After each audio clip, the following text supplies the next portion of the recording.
Éric Coquerel, vous aussi, vous dites merci Angela ou vous dites plutôt bon débarras? Je ne m'attendais pas à cette question. Merci de quoi Je vous demande. Je ne sais pas, d'avoir arrêté le nucléaire, par exemple, d'avoir accueilli 1 million de Syriens.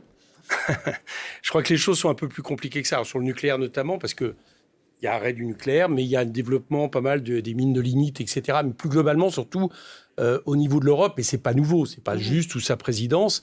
On a souffert et on souffre encore des conséquences d'une politique monétariste qui a été largement imposée par l'Allemagne, avec l'idée du l'euro fort suite aux marques forts. Enfin bon, on connaît l'histoire, et à vouloir à tout prix que les traités européens. En ce moment, plus personne ne veut vraiment les respecter. Là maintenant, évidemment, devant l'évidence, on est à un moment donné obligé d'être un peu réaliste et d'abandonner les choix idéologiques. Mais le moins qu'on puisse dire, c'est que Mme Merkel, et heureusement d'ailleurs, on y reviendra peut-être tout à l'heure, mais Mme Merkel l'a très largement incarné.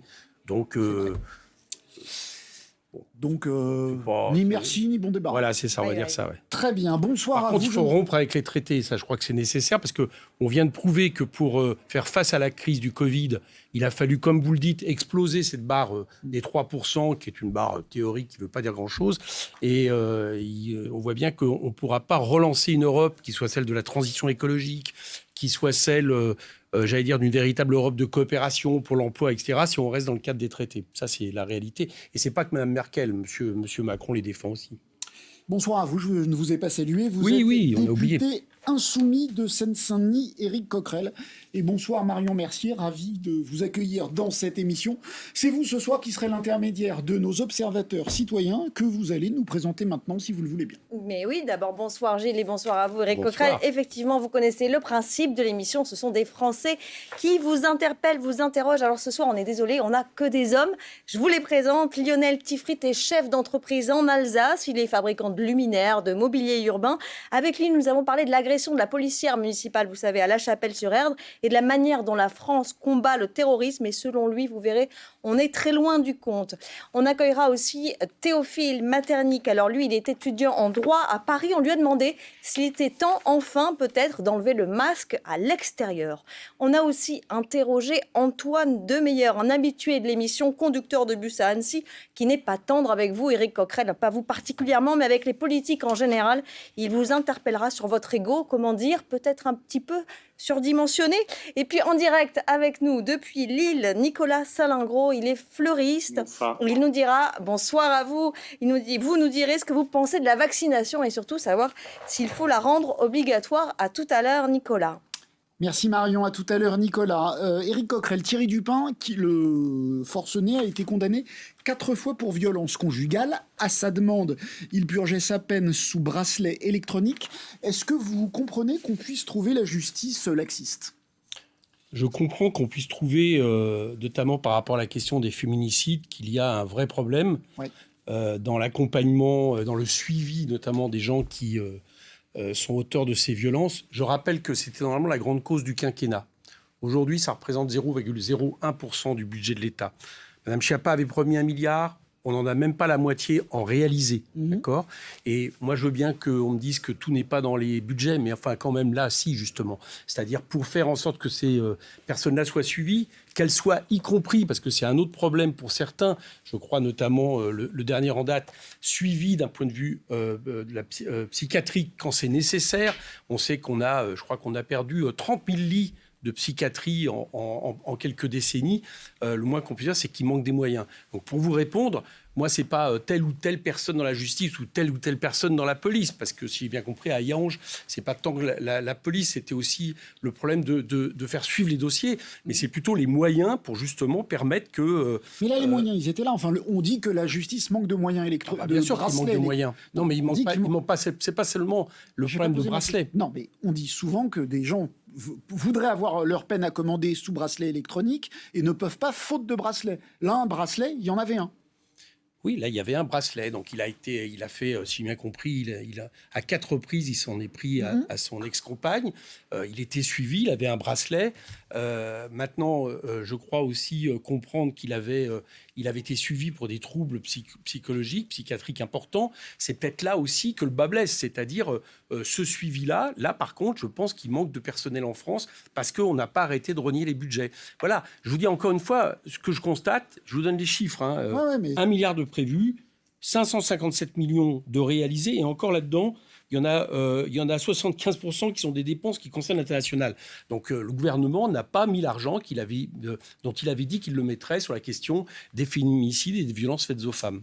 Force est de constater en tout cas que les questions de sécurité s'invitent dans l'agenda. Marion. Oui, évidemment, vous n'avez pas pu rater, Éric Coquerel, les propositions faites dimanche par le numéro 2 des Républicains, Guillaume Pelletier, sur le terrorisme, qui propose de rétablir une cour de sûreté de la République et même une justice d'exception pour les individus radicalisés. On va l'écouter si vous voulez bien.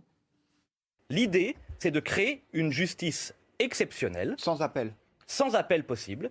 La Cour de sûreté de la République avec 3 magistrats spécialisés. Si le Conseil constitutionnel s'y oppose, nous pourrons proposer ça par référendum. Alors, avant d'entendre votre réaction, on a soumis cette proposition à l'un de nos observateurs, justement, Lionel Tifrit, que je vous ai présenté, chef d'entreprise en Alsace. Lui, il m'a dit, je ne suis pas choqué par cette proposition. Il pense même qu'on n'en fait pas du tout assez face au terrorisme. On va l'écouter, Lionel. Pour combattre le terrorisme, il faut des méthodes exceptionnelles. À acte exceptionnel, il faut des méthodes exceptionnelles. Et on ne réagit pas assez vite sur ce genre de cas et on se laisse déborder et envahir. Je ne sais pas leur mettre des bracelets électroniques en permanence à vie. Avec des extrémistes comme ça, il faut des méthodes extrêmes. Je ne suis pas spécialisé là-dedans. En revanche, je pense que des gens comme ça, ils sont endoctrinés. Ils peuvent purger toutes les peines qu'ils veulent. C'est comme un prédateur sexuel, il peut avoir purgé sa peine. Celui qui a péché une fois repêchera une deuxième fois. Éric Coquerel, vous venez de nous dire que la justice est peut-être laxiste en ce qui concerne les violences conjugales. Est-ce que contre le terrorisme... Non, je n'ai pas dit ça. Écoutez bien ce que j'ai dit. J'ai dit qu'il n'y avait pas assez de moyens financiers donnés à la justice, donnés à la police, donnés aux services de psychiatrie. Et c'est aussi ce qui est à l'œuvre, à votre avis, là, en France, la justice n'est pas laxiste. C'est pas vrai. Vous savez en France, on est le pays où il y a le 3e pays en Europe où il y a le plus de gens en prison. On met des mineurs à 13 ans en prison. On fiche des jeunes à 10 ans. Donc on arrête de dire que la France serait un pays laxiste. C'est pas vrai. C'est pas la réalité. Mais est-ce qu'on, néanmoins, on n'a pas la main un peu molle depuis la vague d'attentats de 2015 contre le terrorisme islamiste? Finalement, on a mis en place des lois d'exception pour lutter contre une pandémie. On est dans des lois d'état d'urgence permanentes. Vous savez que la dernière loi d'état d'urgence sur le terrorisme a été transformée pour une bonne part dans le droit commun. Donc le problème, c'est qu'on a tellement accumulé de lois, d'abord, on n'en a pas fait le bilan. Alors, si on veut aller plus loin, c'est-à-dire si on veut mettre, entre parenthèses, l'état de droit, parce que l'état de droit, c'est par exemple le fait effectivement de pouvoir faire appel. C'est le fait que quand vous êtes présumé coupable, on ne vous met pas forcément tout de suite en prison, ce qui a été demandé par exemple dans un amendement récent par le RN. C'est le fait effectivement qu'on pense qu'un individu peut à un moment donné revenir dans un chemin qui soit celui du... Un procès sans appel possible, pour vous, c'est inentendable. Ah oui, je pense que c'est inentendable, parce qu'on va le commencer on va voir les problèmes. Vous me parlez du terrorisme islamiste. Bon. Vous remarquez que le terrorisme islamiste a évolué. C'est-à-dire que entre ce qui était organisé, se reposant sur Daesh au Moyen-Orient, importé mais organisé, c'est-à-dire on voyait bien que c'était des choses organisées.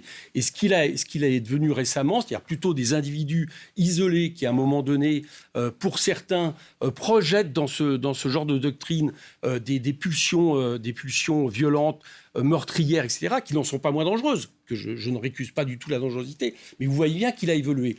Bon. Est-ce qu'on va appeler aussi terrorisme, par exemple, ce militaire là dont on parle sur la Dordogne? Est-ce qu'on appelle aussi terrorisme le militaire qui, il n'y a pas longtemps, a tué 3 gendarmes? C'est une forme de terreur, d'accord? Mais on voit bien que là, on ne va peut-être pas parler de la même chose. Donc, moi, ce que je crois, c'est qu'il parle de forcenés dans ce cas-là. Il faut revenir, oui. Et donc, les forcenés, d'abord, la première chose, c'est qu'il faut donner des moyens au renseignement. Ça, c'est clair. Parce que, par exemple, pour prendre l'exemple de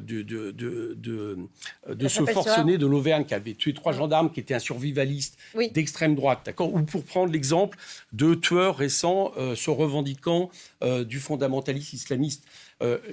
certains étaient, certains avaient mis sur les réseaux sociaux, avaient indiqué des choses qui pouvaient permettre qu'on les surveille. Donc il y a un problème, il faut continuer à mettre le paquet, parce que je crois que c'est comme ça qu'on va arriver à anticiper les choses, sur la surveillance. Est-ce que, par ailleurs, on doit prendre des mesures qui, a posteriori, va faire en sorte que ces individus-là vont avoir des conditions encore plus dures que d'autres d'un point de vue de la justice et autres? Je doute qu'on empêche les actes terroristes. C'est ça mon problème. Le problème, c'est de savoir comment on les empêche. Les gens qui ont purgé leur peine, c'est fini. Pas de suivi, pas d'autres mesures. Non, mais je attendez, vous le demande. Qu'est-ce qu'on propose? On propose que... Le politique, c'est vous, je vous le demande. La question est, est-ce qu'on propose que ça soit une peine à perpétuité qui soit...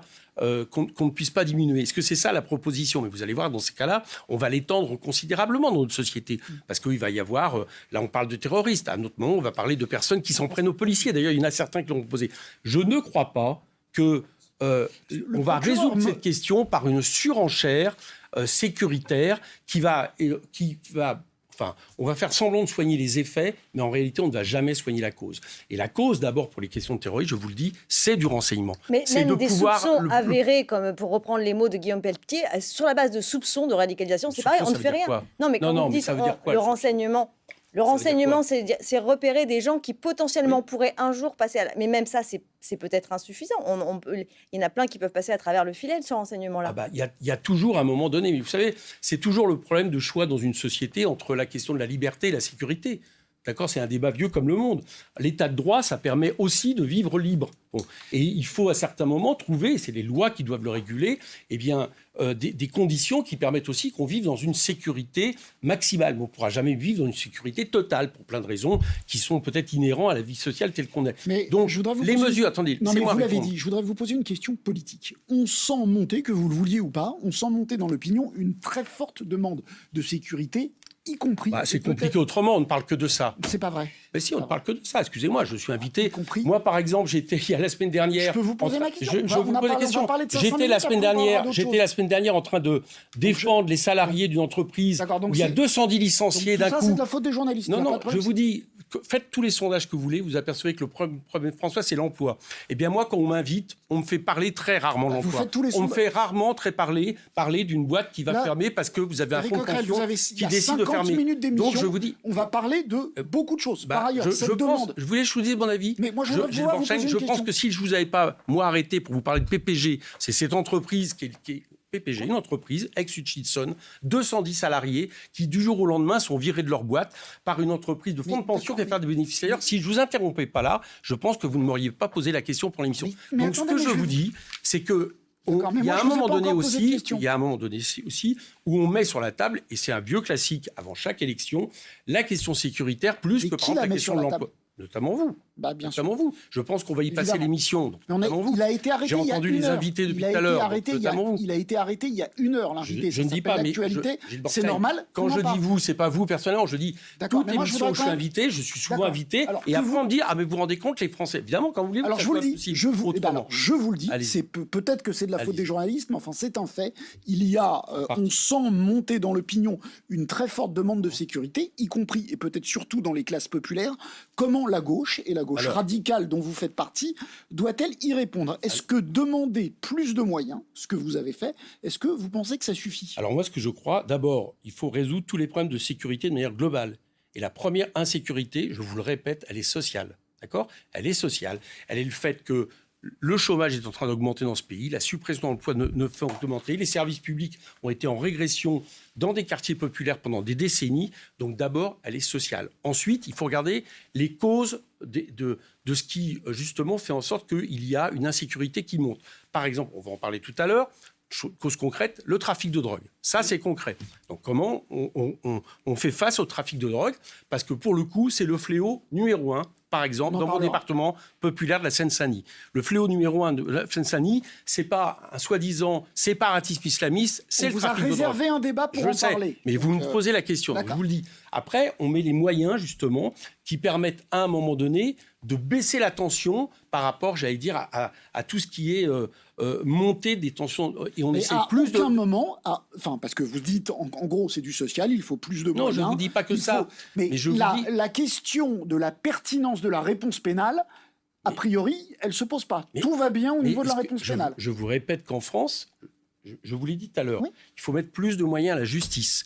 Parce que je reprends l'exemple de la Seine-Saint-Denis, par exemple, qui souffre dans notre département, qui a moins de greffiers, qui a moins de magistrats, qui a moins de policiers, qui a moins d'officiers de police judiciaire, qui sont absolument fondamentaux pour remonter à un moment donné des filières. Par exemple, une filière fondamentale, le trafic d'armes. Vous savez qu'on souffre en France d'un nombre toujours accru d'armes et d'armes qui ne sont pas déclarées. Comment l'individu qu'on a vu là c'est est un ancien armé. militaire. Donc... D'accord, mais celui de l'Auvergne, par Absolument. exemple, il était surarmé. Donc, par exemple, pour faire face à ça, d'accord, c'est pas le fait de multiplier les mesures pénales, c'est le fait de mettre des EPJ qui vont pouvoir remonter, investir et enquêter. Voilà, ça, par exemple, je vous le dis, c'est une solution. Compris. Voilà, il y a 5000, attendez, excusez-moi, il y a 5000 officiers de police judiciaire en France. Il y a à peu près 7000 personnes pour les BAC, vous savez, les brigades anticriminalité. Et ben moi, je pense qu'il faudrait doubler le nombre de PJ si on voulait, à un moment donné, justement enquêter, remonter des filières terroristes, remonter des filières de trafic d'armes, remonter des filières de trafic de drogue. Vous voyez, je vous dis concrètement comment on pourrait le faire. Donc, c'est un problème de doctrine. C'est l'heure du direct citoyen. Et oui, on va changer de sujet, comme vous le demandiez, Éric Coquerel, puisqu'on va retrouver Nicolas Salingro en direct avec nous depuis Lille. Bonsoir Nicolas, vous nous recevez. Bonsoir. Alors, vous êtes fleuriste, ça ne se voit pas, vous êtes dans votre bibliothèque, c'est lundi, la boutique est fermée. Mais on voulait vous demander d'abord quand même comment ça allait et si vous aviez passé un bon dimanche de fête des mères. Écoutez, oui, c'était par rapport au pronostic lancé la semaine dernière. Nous avons fait une fête des mères record suite au déconfinement. Toutes les familles se sont reformées pour aller voir leur jolie et gentille maman. Super, alors c'est un petit vent de liberté. Alors vous êtes commerçant, donc en contact au quotidien avec le public. Vous m'aviez dit tout à l'heure que vous étiez déjà vacciné. Est-ce que selon vous, cette vaccination, elle aurait dû ou on devrait la rendre obligatoire pour tous ? Alors, obligatoire pour tous, c'est un petit peu compliqué, mais nous, les commerçants en première ligne, on devrait être vaccinés de façon obligatoire. Moi, j'ai un comptoir, 1 mètre de distance. Certes, j'ai une paroi en plexiglas, mais ça ne remplace pas en fait un vaccin. Donc oui, moi, je serais pour une vaccination obligatoire, tout à fait. Et pour les soignants, pour d'autres catégories socio-professionnelles aussi, j'imagine. Oui, il n'y a pas que nous et que moi, commerçant. Il peut y avoir les restaurateurs qui vont bientôt recevoir leur public dans leur restaurant. Après, les soignants. Il y a encore des soignants qui ne sont pas vaccinés. Moi, j'en connais dans mes clients. Ils disent non, on n'est pas encore vaccinés. Donc, parce qu'ils ne le veulent pas. Ils ne le veulent pas ou ils n'ont pas pu. Ils ne veulent pas ou ils ne peuvent pas. Parce qu'il y a une nuance, en fait. Vouloir, c'est un mot, mais ne pas pouvoir, puisqu'il n'y a pas encore assez de doses, ça, c'est un autre débat. Alors, on va poser la question à Éric Coquerel. La vaccination obligatoire, vous en pensez quoi ? Non, je ne suis pas pour. Je ne suis pas pour, d'abord, parce que moi, je suis absolument pour le vaccin. Je viens de me faire vacciner, c'est pas, la question n'est pas là. Par contre, ce vaccin-là, et ça a été dit, redit, on n'est absolument pas sûr qu'il évite les transmissions. Comment ça ? Oui, il y a quand même quelques études qui ont montré que ça a diminué. Non. Écoutez, regardez bien tout ce que disent les scientifiques. On sait que ça évite les cas graves et c'est déjà fondamental. Ça réduit certainement les transmissions. On n'est pas sûr que ça empêche complètement. Ça dépend des vaccins. Deuxièmement, donc je ne suis pas pour rendre obligatoire le vaccin. Par contre, je suis, et là je vais me rejoindre certainement avec votre invité fleuriste, je suis pour faire en sorte que toutes les activités professionnelles, alors ça commence à venir, mais ça a mis longtemps, qui sont en première ligne, les commerçants, les enseignants, ceux qui sont dans le BTP, tous ceux qui sont en première ligne, qui ont continué à les travailler, les soignants donc aussi, soient prioritaires dans le vaccin. Voilà, moi je l'avais proposé, c'est maintenant le cas, ce n'était pas le cas il y a 2 mois. Mais au moment où je l'ai proposé, attendez, c'est important, parce que je l'ai proposé il y a 2 mois, notamment pour la Seine-Saint-Denis, parce qu'on constatait qu'en Seine-Saint-Denis, le taux de vaccination, là on vient d'avoir les chiffres, c'est 10% contre 16% en moyenne au niveau national. Mais parce que la population est plus jeune. Oui, et donc, est-ce que vous croyez qu'il y a eu moins de cas de Covid ? Non, c'est le taux de surmortalité le plus important. Donc, il aurait fallu aussi qu'on considère les populations par rapport au risque de contamination qu'ils avaient. En Seine-Saint-Denis, très peu font du télétravail, beaucoup. Et donc, il aurait fallu prendre cet élément-là plus tôt, c'est ce que je pense. On n'en est plus là. Maintenant, M. Salingro disait qu'on manque de doses. On ne manque absolument pas de doses. Mais ce qu'on risque, on risque de manquer de volontaires pour la vaccination. L'Institut Pasteur, qui a priori est plutôt compétent, estime qu'il faudra 90% de la population adulte vaccinée pour arriver à l'immunité collective. Le Monde explique très bien cet après-midi qu'aujourd'hui, on est entre 70 et 80% de gens qui accepteraient de se faire vacciner. Donc voilà. Ça ne suffit pas. Écoutez, alors, d'abord, les chiffres, ils augmentent. Moi, j'avais entendu à un moment donné que c'était 60%. Après, on m'a dit 70%. Maintenant, c'est 90%. Bon, moi, je suis un peu étonné. Qu'est-ce qu'on fait si on n'arrive pas, si par l'incitation... Non, mais pour l'instant... Mais laissez-moi poser une question, Rick Coquerel. Si par l'incitation... Si par l'incitation, on n'y arrive pas, qu'est-ce qu'on fait? D'accord, mais ne nous faisons pas peur à ce niveau-là. Aujourd'hui, il y a des files d'attente dans les centres de vaccination. Un double défi. Les gens se vaccinent largement, considérablement. Donc on verra bien après, si à un moment donné on arrive à 60-70% et que ça ne s'avère pas suffisant, on verra bien comment on fait. Mais pour l'instant, c'est pas ça le grand sujet. Moi, je vais vous dire quel est le grand sujet. Le directeur des hautes études en santé publique, cela va basculer quand on aura épuisé le réservoir des plus motivés. On arrivera aux hésitants, puis à ceux qui ne veulent pas se faire vacciner. Si on vaccine 50% des moins de 50 ans, ça sera déjà bien. Nous verrons à ce moment-là. Moi, ce qui m'inquiète le plus, par contre, c'est qu'on vient... on n'est absolument pas sûr, vaccin ou pas, parce qu'il y a des variants, qu'il n'y ait pas une 4e vague à un moment donné qui nous arrive dessus. On n'est absolument pas certain de ça. Moi, ce qui m'inquiète plus, c'est le fait que, par exemple, dans la loi qu'on vient de voter d'exception, une loi d'exception de plus, on n'anticipe en rien la suite. Par exemple, moi, vous me parlez de choses qu'il faudrait faire. Le fait qu'on a vécu pendant 1 an où, quand vous êtes contaminé, on vous propose quasiment à aucun moment les conditions matérielles correctes pour vous isoler. Ce qu'ont fait plein de pays qui ont eu des résultats remarquables. Nous, on ne l'a jamais fait. Et s'il y a une 4e vague, on ne sera toujours pas prêt pour le faire. On n'a jamais fait, on n'a jamais embauché le personnel suffisant pour être sûr que dans les écoles, on dédouble toutes les classes. Toutes les classes systématiquement. Nous, on avait proposé d'embaucher 300 000 emplois jeunes qui auraient pu servir dans les hôpitaux, dans les écoles. Si jamais il y a une 4e vague, on ne l'a toujours pas fait. On n'a toujours pas fait de plan d'urgence pour les hôpitaux.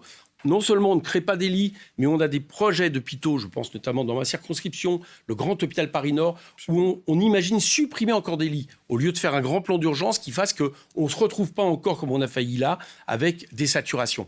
Donc vous voyez, avant de s'inquiéter sur la question de savoir si une fois qu'on sera à 70%, il y en aura bien 90%, vous voyez, il y a du pain sur la planche pour anticiper si jamais par malheur une 4e vague arrivait. Ça aussi, c'est anticipé. Enfin, de se dire, aujourd'hui, on est à 70%. Ça aussi, c'est anticipé. Mais bref, Marion. On va juste dire au revoir à Nicolas Salin. Un gros merci, Nicolas, d'avoir posé cette question sur la vaccination obligatoire. Éric Coquerel, ce matin, la patronne de la Haute Autorité de Santé a confirmé qu'il était très probable, plus que probable, même qu'on autoriserait en France, elle le sait puisque c'est la Haute Autorité de Santé qui va le faire, qu'on autoriserait et même qu'on encouragerait en France la vaccination des adolescents. Qu'est-ce que vous en pensez ?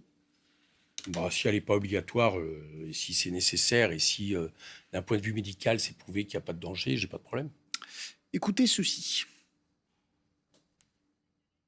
Ah bah non.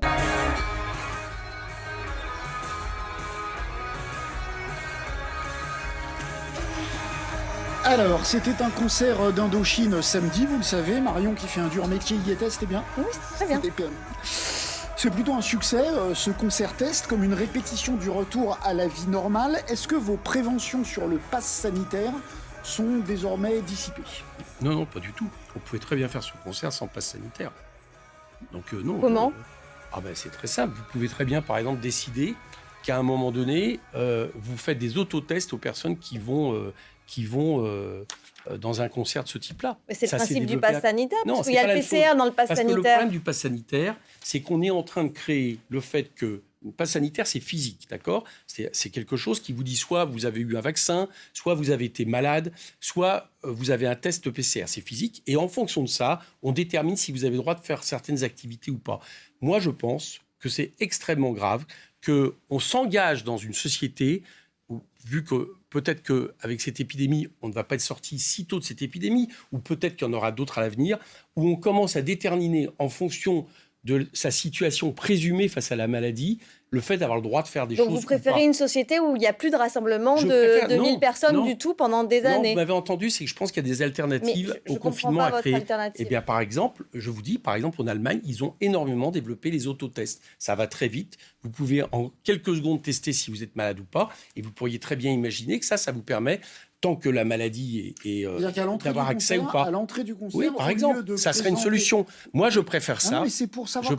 Au lieu de présenter un pass qui dure 1 seconde, on fait un autotest pour tout le monde. Je préfère en tout cas quelque chose à une situation où on rend obligatoire dans cette société d'avoir une situation par rapport à la maladie, et selon cette situation, on a le droit ou pas d'aller à un événement ou pas. Voilà, je m'inquiète de la dérive. Pourquoi je m'inquiète de la dérive? C'est déjà le cas pour l'accueil des enfants. C'est que pour l'instant...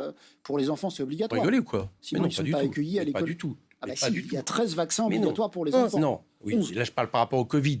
Ça n'a pas été le cas. Nous, d'ailleurs, on a réclamé, les enseignants ont réclamé qu'il y ait des autotests. Il y a quand même quelque chose de bizarre, c'est que le pass sanitaire ne marche que pour les activités de loisirs, et pour aller travailler, il n'y a pas de problème? On ne nous demande pas de pass sanitaire? Non, mais le pass sanitaire, il sera exigé pour les rassemblements de plus de 1000 personnes. Et pourquoi on n'est pas 1000 personnes ici, les uns sur les autres. Mais non, il y a pas de, il y a des heureusement, il y a des manifestations autorisées à Paris où on peut y aller encore sans pass sanitaire. Bien que récemment, on nous ait interdit, j'espère que ça va être levé, un meeting en plein air politique qui a les mêmes conditions qu'un rassemblement syndical, mais parce que c'était politique. Mais vous voyez bien que heureusement, on ne va pas demander à des gens qui sont en plein air d'avoir ou pas un pass sanitaire. Donc moi, je dis que je préfère très nettement par rapport à l'avenir que j'ai de la société, où je n'aime pas trop les sociétés de contrôle et de surveillance qu'on est en train d'installer. D'accord ? Même si récemment, le Conseil d'État a heureusement retoqué des amendements sur les drones qui étaient prévus dans une loi sécurité globale, je préfère très nettement des méthodes alternatives plutôt que de devoir avoir un pass sanitaire pour faire des choses. Il y a une certaine logique. Puis-je me permettre de vous faire remarquer que le meilleur moyen d'éviter les passes sanitaires et ce qui permettrait un contrôle est d'avoir une vaccination totale et donc d'envisager la vaccination obligatoire. Il y a quand même une contradiction. Mais peut-être, mais sauf que il y a des gens en France qui ne souhaitent pas être vaccinés. Et je ne suis pas pour le rendre obligatoire le vaccin. Je suis pour de ce point de vue-là, vous voyez, même le chef de l'État me semble sur la même ligne. Je suis pour la pédagogie, pour faire comprendre que le vaccin est utile, etc., de voir les effets que ça peut avoir, et plutôt que d'avoir une situation où on rend obligatoire le vaccin. Je comprends. Je vais peut-être vous mettre d'accord avec cette question plus légère sur cette question de liberté retrouvée, c'est celle du masque. On a posé la question à Théophile, notre étudiant à Paris. Est-ce qu'il en a assez? Est-ce que lui aussi, dans la rue, discrètement, il enlève un petit peu son masque? Est-ce qu'il faudrait autoriser en fait cette levée du masque à l'extérieur? Voilà ce que nous demande Théophile. Moi, je pense qu'on devrait déjà le faire, parce qu'a priori, les contaminations en extérieur, ça représente moins de 10% du total des contaminations. Et elles ont plutôt tendance à arriver lorsque les gens sont très rapprochés pendant un certain temps, donc voilà, pendant de longues conversations. Mais normalement, si on va faire une balade, etc., qu'on se promène dans la rue, il n'y a pas vraiment d'urgence à porter un masque. Donc effectivement, moi je pense qu'on devrait d'ores et déjà le supprimer en extérieur. Alors, est-ce qu'on ne peut pas c'est clair. tout avoir, hein? Moi, je suis asthmatique. Moi, je peux vous dire que je souffre beaucoup avec le masque. Voilà. J'arrive de plus en plus essoufflé. Donc, c'est vrai que maintenant qu'on a compris qu'en plein air, il y avait moins de risques, parce que vous vous rappelez qu'au début, on se posait la question, à partir du moment où ce n'est pas une activité sociale, où effectivement, on a à se parler, etc., je pense qu'on pourrait, de ce point de vue-là, assouplir la chose. Alors, peut-être que des spécialistes me diront que si on assouplit la chose dans certaines activités, quand on marche, quand on est normal, ça va être compliqué après de la maintenir quand tout d'un coup il peut y avoir danger. Je veux bien l'entendre, mais c'est vrai, je comprends très bien. Je me la pose moi-même, quoi. Des fois, vous avez envie de l'enlever, quoi. Donc, mais j'espère bien qu'on va finir par arriver à ça assez rapidement. Alors, je voudrais qu'on revienne sur l'interview du président de la République dans le magazine Zadig que vous voyez ici. Alors, il a parlé dans les termes qu'on va voir du département, de votre département, de la Seine-Saint-Denis. Ça va, ça se passe bien en Californie, Éric Coquerel? Il a dit que la Seine-Saint-Denis manquait que la mer pour faire la Californie. Bien sûr. Bref. Il a rajouté, c'est le seul endroit où on a assumé d'être un pays d'immigration qui intègre et qui élève les enfants nés ici comme ailleurs. Est-ce que cette définition de la Seine-Saint-Denis... Je préfère l'entendre dire ça que de dire que les sans-papiers ont des devoirs et que les droits, ça passe après, ce qui est l'équivalent de l'esclavage. Mais allez-y. Non, mais c'était ça. Je me demandais si ça vous parle, parce que, de fait, le président de la République ne parle pas comme beaucoup de la Seine-Saint-Denis comme d'un territoire perdu de la République, mais vous savez que ou comme d'une zone de non-droit. Donc je voulais savoir si les propos qu'il a tenus à l'endroit de votre département, ce que vous en pensiez. Je préfère ces propos-là à certains autres propos qu'il a tenus, je vous le dis. D'accord ? Donc, quand, par exemple, il impose une loi sur le séparatisme et que son ministre de l'Intérieur laisse penser que la Seine, c'est quand même son ministre de l'Intérieur, donc il autorise à parler que la Seine-Saint-Denis serait un repère gigantesque de séparatisme et qu'il y aurait des fondamentalistes à tous les coins de rue, qui est une visage complètement faussé de la Seine-Saint-Denis. Je préfère entendre ces paroles-là. Mais vous n'y croyez pas. Le problème, c'est qu'elle en même temps. Comment ? Vous pensez que c'est pas du tout sincère ? Bah écoutez, je sais pas, moi, il a son ministre de l'Intérieur qui dit autre chose, lui-même dit des choses différentes un jour. Bon, ben voilà, disons que peut-être qu'il y a le pile ou face. Il y a à certains moments, le Macron pile peut avoir des propos qui me plaisent plus que le Macron face. Le seul problème, c'est que dans le personnage, il y a les deux choses en même temps. Il y a surtout une politique. Et cette politique, vis-à-vis de la Seine-Saint-Denis, ça continue à être une politique qui ne permet pas l'égalité républicaine. Moi, je veux les grandes paroles, etc.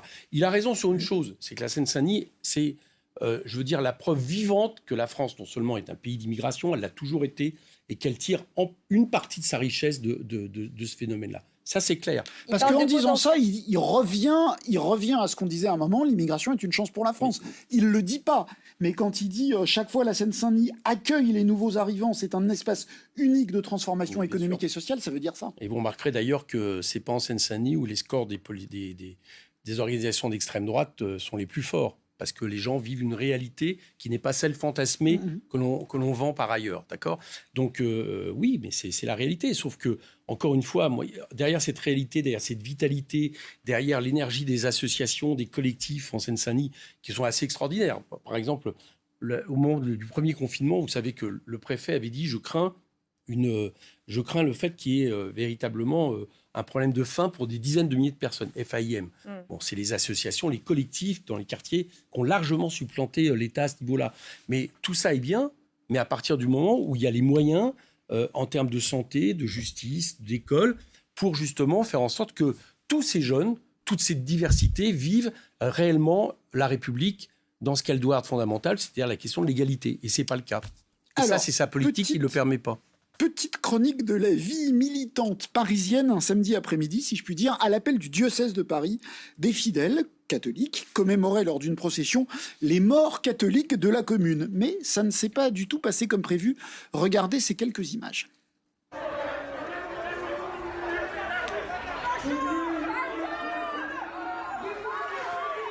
Alors, il y a eu quelques coups échangés, ça n'a pas été extrêmement violent, il ne faut pas exagérer, mais enfin, des antifas les ont empêchés de défiler et de terminer leur procession. Éric Coquerel, la laïcité, pourtant, c'est aussi le droit de manifester pour défendre de la liberté de culte. Qu'avez-vous pensé de ces affrontements qui ont beaucoup fait parler sur Twitter aujourd'hui et sur les réseaux sociaux ? Je sais pas. En parlant d'antifa, il y a Clément Méric, ces assassins passent en procès en ce moment. Il y a une manifestation samedi, j'espère qu'il y aura beaucoup de monde. C'est le jeune qui a été assassiné par des fascistes. Écoutez, je sais pas, j'étais pas là au moment de cet événement. Bon, ils célébraient les morts catholiques de la commune. Les morts catholiques de la commune. Un archevêque qui avait été tué par des communards. Oui, c'était regrettable. Ça vous il y a eu quelques dizaines par rapport à 30 000 morts de côté de la commune. Voilà. Bon, moi, je manifestais avec ceux qui ont célébré le 150e anniversaire de la commune. Le fait qu'est-ce qui me choque, je sais pas. C'est un petit révélateur du climat dans lequel on est, d'un climat pré-fasciste, d'un climat on les a empêchés de manifester. Est-ce que ça vous choque ? J'en sais rien. Il y a toujours eu certainement des manifestations. Moi, j'en ai été à certains moments victime. Rappelez-vous, il n'y a pas très longtemps, la manifestation de Mireille Knoll, où il y a un groupuscule d'extrême droite, la LDJ, qui a, avec l'accord quasiment... Enfin, les manifestants n'ont rien dit, y compris des collègues à nous. On fait en sorte que des députés... Nous-mêmes avons relevé le fait que vous aviez été empêchés de manifester. Il y a très peu de collègues, à part M. Ferrand, qui a été, de ce point de vue-là, un exemple, qui ont protesté, qui sont sortis de la manifestation. Je veux dire par là que des affrontements de ce type-là, je ne suis pas sûr que cet affrontement-là soit symptomatique d'une période. Voilà, pour vous répondre. Après, je ne connais pas les faits, donc je ne sais pas comment est parti ce qu'on voit comme image, etc. Je suis de toute façon, de manière globale, contre la violence. Je pense qu'elle ne mène à rien et que, au contraire, à certains moments, c'est quelque chose qui font en sorte que nos idées passent plus difficilement ou en tout cas puissent s'exprimer plus difficilement, ou même on donne l'occasion à d'autres justement d'exercer la violence contre les gens qui, comme moi, défendent la justice sociale et autres. Donc je pense que ce n'est pas une solution. Il y avait 4 élections législatives partielles ce week-end. Alors, dans le Pas-de-Calais, la ministre de l'Autonomie, Brigitte Bourguignon, qui vient du Parti socialiste, qui est plutôt l'aile gauche de la majorité, affrontera au 2e tour la candidate du Rassemblement national qui s'appelle Marie-Christine Bourgeois. Qu'est-ce que vous dites à vos électeurs pour cette élection, donc, qui opposera, comme au présidentiel, si je puis dire, une candidate de La République En Marche et une candidate du Rassemblement national ? Je ne sais pas, c'est localement, je pense qu'il doit y avoir que nos camarades doivent exprimer leur choix.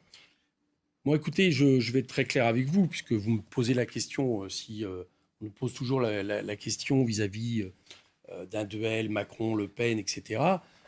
Très franchement, vu la politique appliquée par En Marche au niveau du gouvernement, que ce soit une politique toujours plus liberticide, une politique qui, j'allais dire, socialement est de plus en plus injuste, une politique qui organise une vision autoritaire et même identitaire de la société, et où, à certains moments, on ne voit plus vraiment les différences avec Mme Le Pen. On a un peu du mal à certains moments. On ne voit plus les différences entre Macron et Le Pen. Entre la politique gouvernement aujourd'hui et ce que Mme Le Pen prévoyait. Bon, écoutez, sur les lois séparatistes, sur les lois sécurité globale, sur certaines déclarations de M. Darmanin qui explique qu'il a plaisir à prendre Mme Le Pen à droite en lui disant « je vous trouve modéré avec les musulmans », pas l'islamisme, les musulmans, etc. Je trouve qu'on a un gouvernement qui fait fort. Donc je pense que ça doit être assez difficile d'en rappeler à la République ou à la démocratie pour faire face au Rassemblement national. Donc vous ne voteriez pas en cas de duel, vous ne voteriez pas Emmanuel Macron? Écoutez, je ne sais pas, les deux qui sont en face, mais ça ne sera pas Emmanuel Macron, donc je n'aurai pas ce problème à régler, ça sera Jean-Luc Mélenchon, mais je ne sais pas les deux personnes, parce que des fois ça dépend de personnalités qui sont face à face, donc je ne peux pas vous dire par rapport à ça, mais pour moi, ça ne tombe plus comme ça sous une évidence que forcément on vienne au secours des libéraux autoritaires par rapport aux autoritaires libéraux. Voilà. Donc pour vous, là, dans le cadre de cette législative, vous ne dites pas forcément on fait barrage au Rassemblement national. Pas forcément. Barrage. Bonnet blanc, blanc bonnet. La question n'est pas ça. Est-ce que je viens, je vous dis, je ne connais pas le cas de cette législative, etc. Mais est-ce que je viendrai forcément au secours d'un candidat qui est lié à un gouvernement qui a fait du mal au pays depuis 5 ans à tous les points de vue? Je veux dire, même si je le faisais, je ne suis pas sûr que les électeurs le suivraient. Donc c'est peut-être à la candidate, en l'occurrence, d'En Marche, de trouver les bons arguments qui pourraient donner envie, et croyez-moi, ce n'est pas que les électeurs France Insoumise, à des électeurs progressistes d'aller voter pour elle. C'est peut-être à elle de trouver les arguments par rapport à la politique qu'elle a menée, par rapport à ce qu'elle a défendu à l'Assemblée. Voilà, je lui conseille d'essayer. Une question de politique nationale avec Antoine. Marion. Oui, on va parler de l'union de la gauche. Pour Jean-Luc Mélenchon, ça ne marche pas. Et bien pour Antoine Demeyer, conducteur de bus à Annecy, ça ne marche pas non plus. Mais alors, vous allez voir, ce n'est pas tout à fait la même analyse. On écoute.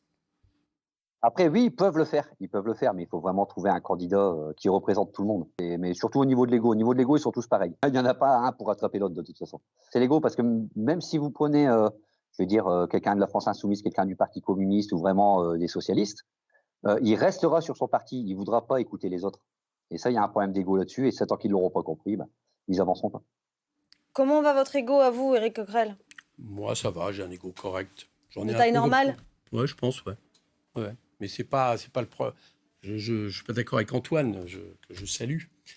Lui et le métier qu'il exerce, mais c'est pas un problème d'ego, les questions qui se posent à gauche. Vraiment pas. Je pense qu'on se plante totalement si on rentre dans cette voie-là. C'est un problème de savoir quelle ligne politique nous défendons et quelle sera cette ligne politique qui sera majoritaire à gauche et qui permettra ou pas d'aller au deuxième tour. Voilà, moi je pense qu'on a, par rapport aux décennies qui viennent de passer, y compris le quinquennat Hollande, à avoir une politique de rupture avec ce qu'on a subi, le libéralisme, le productivisme, la casse des services publics, le recul des conquis sociaux, etc. Il y en a qui sont d'accord avec ça, qui proposent de rompre avec les traités, la planification écologique, la 6e République, et d'autres qui sont toujours sur une logique d'accompagnement qui ne change pas beaucoup de ce qu'a fait M. Hollande. Vous trouvez pas qu'ils évoluent un peu? Donc c'est pas un problème d'ego. Comment? Vous parlez du PS, vous n'avez pas le sentiment qu'ils évoluent, évoluent quand même?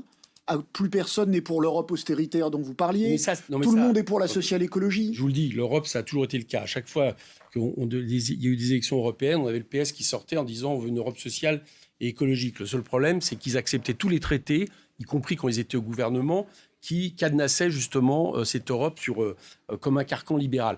Donc moi, c'est pas les déclarations comme ça quand on est en l'opposition qui m'intéressent, c'est de savoir ce qu'on fait. Et de ce point de vue-là, le Parti socialiste sur la question des traités européens, la 6e République, sur la question, par exemple, de participer à une manifestation, où je continue à considérer que la ligne globale, je parle de la manifestation du 19 mai, était celle de policiers, de groupes policiers qui étaient factieux, dans le sens où ils estimaient imposer à la République leurs lois alors qu'ils sont au service de la République et des lois.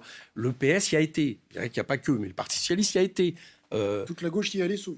Non, toute la gauche n'y a pas été. La direction du Parti socialiste y a été. Des responsables communistes y ont été. Monsieur Jadot y a été.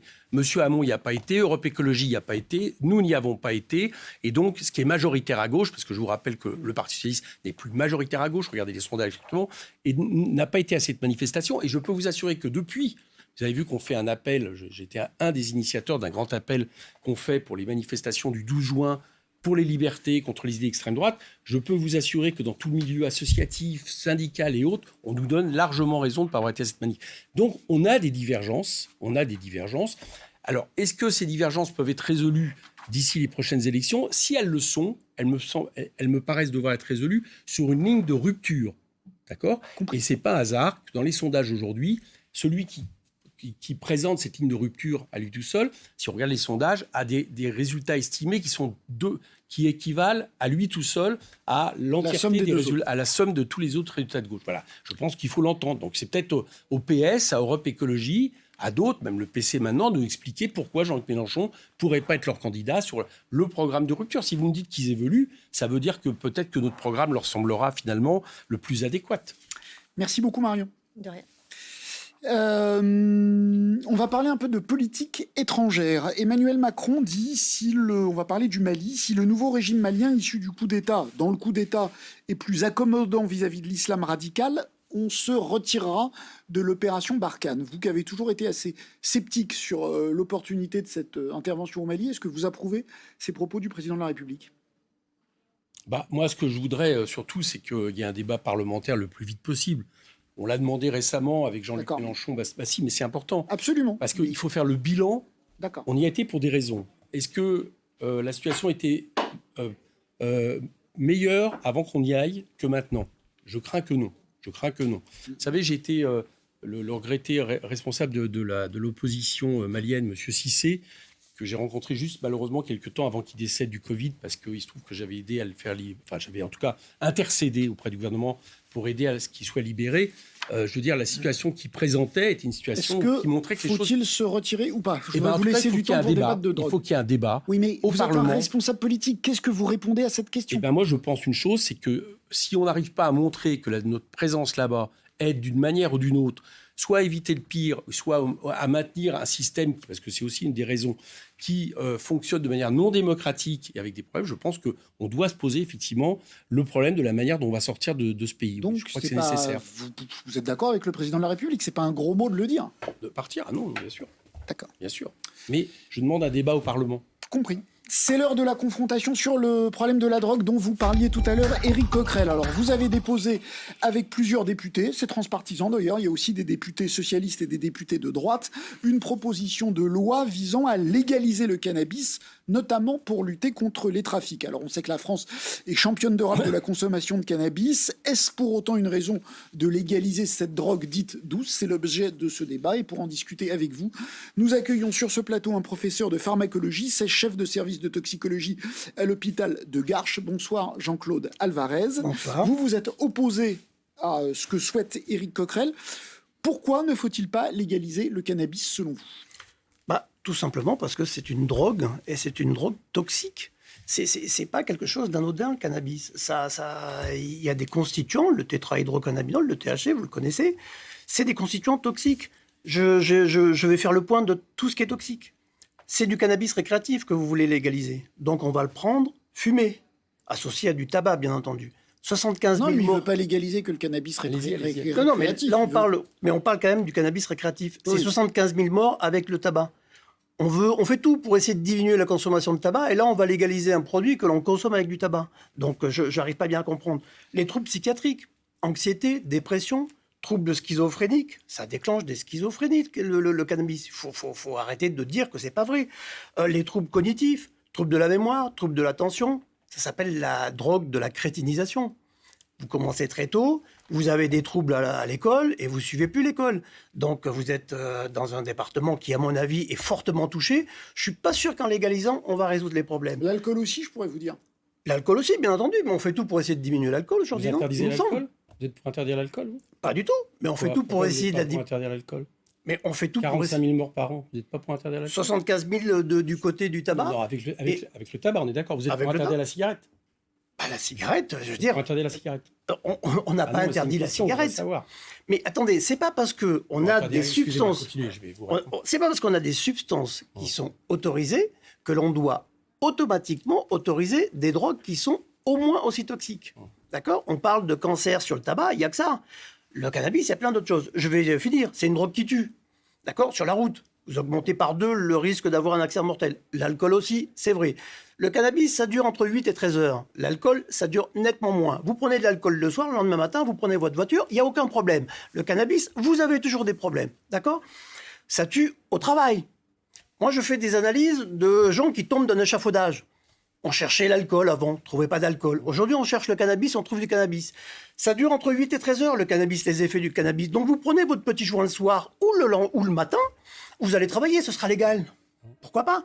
Et vous tombez de l'échafaudage, eh oui, c'est forcément un effet psychoactif du cannabis. Donc, ça rend auto-agressif. D'accord ? On suicide. Hétéro-agressif. L'affaire Sarah Halimi, laissez-moi finir. L'affaire Sarah Halimi.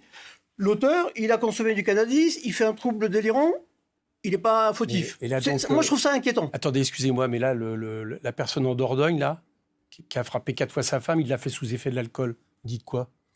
Il faut voir s'il n'a pas du cannabis. Mais non, il l'a fait sous effet de l'alcool. On va voir, parce que l'alcool... Non, mais attendez. Ah bon, l'alcool n'est pas dangereux. Attendez, j'attends de voir les résultats des analyses. C'est à cause du fait qu'il fume du cannabis. C'est une vraie... J'attends de voir les analyses, parce que l'alcool... Non, mais important. Mais ce que je veux dire par là... Hyper intéressant. Je vais répondre. Non, mais je vais répondre parce que sinon je ne penserai pas. L'alcool, on a un résultat. C'est un débat, laissez-le. On a les résultats dans une heure. Je crois que le professeur pense qu'il a en face de lui quelqu'un qui n'est pas pour favoriser la consommation du cannabis. D'accord ?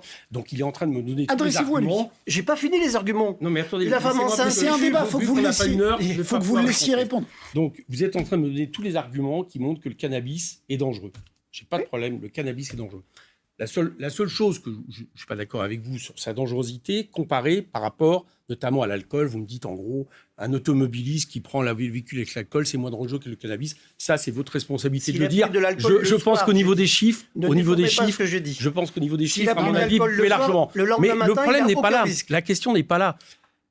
La question, c'est de savoir comment on fait en sorte que le cannabis et la drogue en général tuent moins de consommateurs et tue moins de personnes qui sont, d'une manière ou d'une autre, victimes du trafic de drogue. Ça me fait plaisir d'entendre que ça tue. Donc vous êtes conscient que le cannabis, ça tue. Donc on va légaliser quelque chose que l'on sait tuer. Il est d'autant plus, il tue d'autres, mais pas plus que l'alcool ou les cigarettes. De santé publique, pas plus que l'alcool ou les cigarettes. Mais il tue d'autant plus que, comme vous le savez, le fait qu'il n'y ait aucun contrôle de l'État fait qu'on a augmenté le taux de THC en 30 ans considérablement.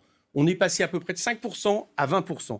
Autrement dit, on a une situation où, avec la prohibition du cannabis, on est devenu champion d'Europe de la consommation.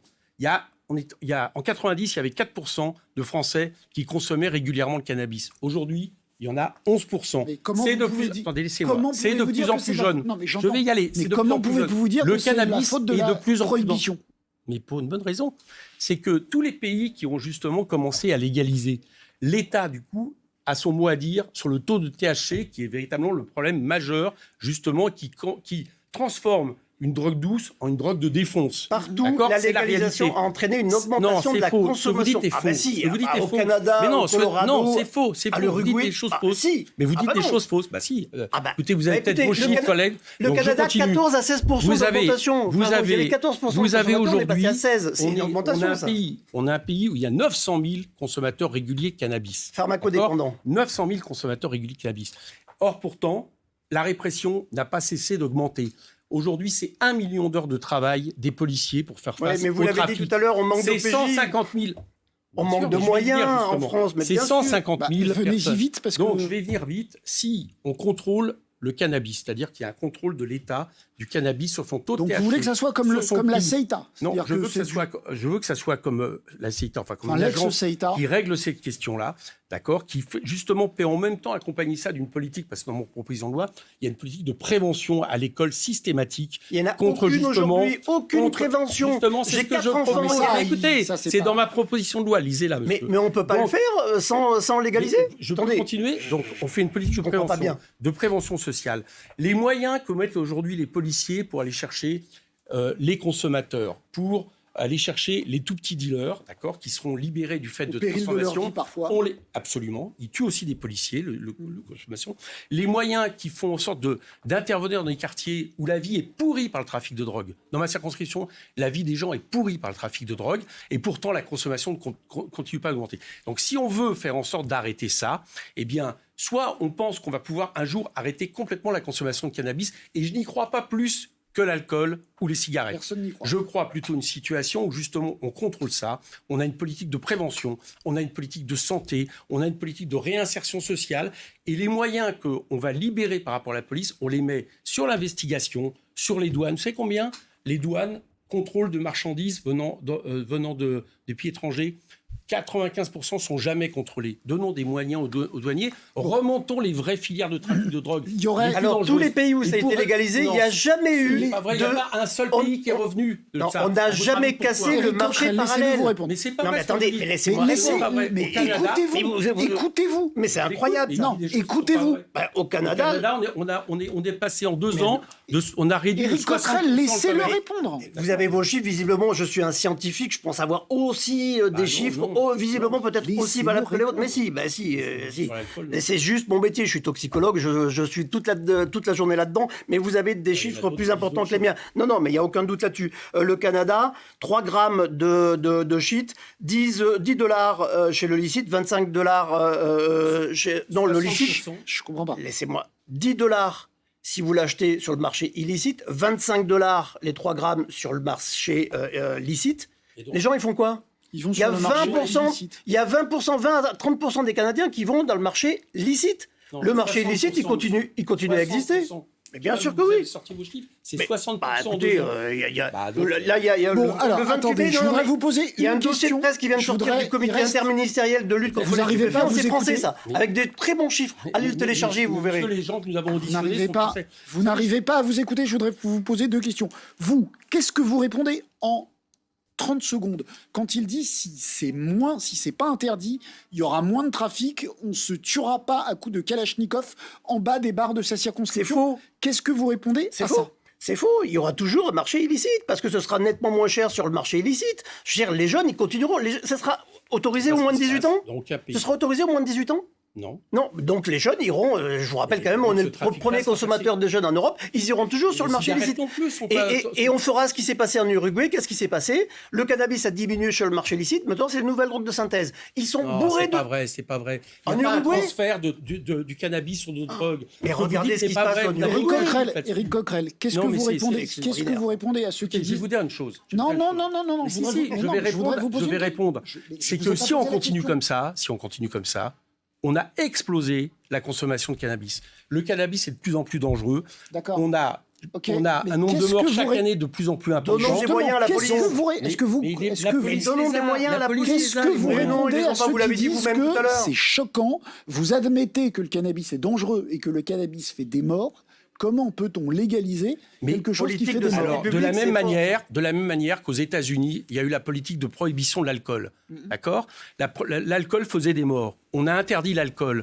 Bilan, ça a développé une mafia extrêmement considérable, contre lesquels on a essayé de lutter pendant des années, et au bout d'un moment, ils ont libéré la prohibition parce que la consommation d'alcool fait partie quelque part de notre vie, et qu'il vaut mieux faire en sorte d'avoir une politique de contrôle des usages, de faire en sorte qu'on ne boive pas trop d'alcool, de faire en sorte qu'on ne fume pas trop de cigarettes, voire pas du tout, de faire en sorte que les consommateurs de cannabis en fument moins, de meilleure qualité, ou pas du tout. C'est des politiques de prévention. Nous devons rendre l'antenne. Ce débat est terminé. Merci infiniment d'y avoir participé.